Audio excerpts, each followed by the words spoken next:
I really wanted to show you guys a super cool thing which is she texted me on Friday, May 29 যখন হচ্ছে ঈদের ছুটি ছিল এবং আমি হচ্ছে রিলেটিভদের সাথে বাইকে রাতের বেলা 7:48 বাজে তখন।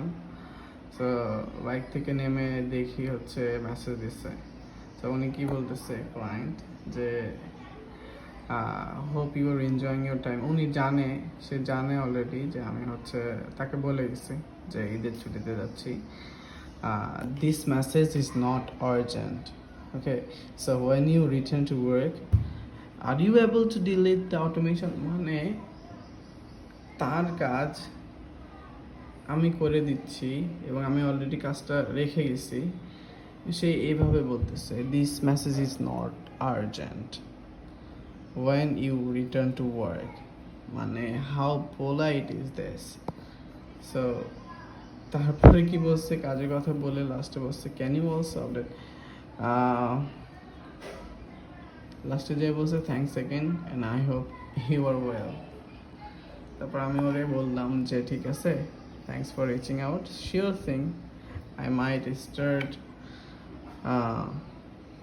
Working from June 3। আমি ওকে বলে দিছি যে হচ্ছে আমি এতদিন পরে, এটা হচ্ছে মে 29 7:48, আমি বলে দিচ্ছি যে 3 তারিখ থেকে আমি যাব। আমি মাইন্ড বলছি তাও আবার, অ্যান্ড তারপরে ওটা বলছে। সো এবং লাস্টে বললাম যে হ্যাঁ ফ্যামিলি এবং রিলেটিভের সাথে আমি এনজয় করতেছি, তোমাকে কাজের সময় দেখা হবে। So can you relate? আপনি যদি হচ্ছে একজন বাংলাদেশি হয়ে থাকেন আর যদি বাংলাদেশি কোনো কর্পোরেট অফিসে বা এ ধরনের কাজ করে থাকেন, তাহলে একটু কল্পনা করতে পারেন। আমার আলাদা করে আমার মনে হয় বলার প্রয়োজন নেই যে আসলে এখানের ওয়ার্ক কালচার কেমন আর ওনাদের বাইরের ফরেন ক্লায়েন্টদের ওয়ার্ক কালচার কীরকম।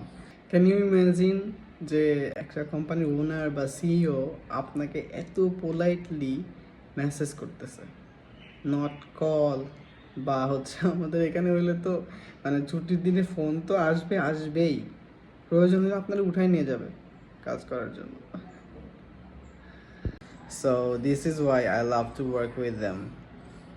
Thank you so much.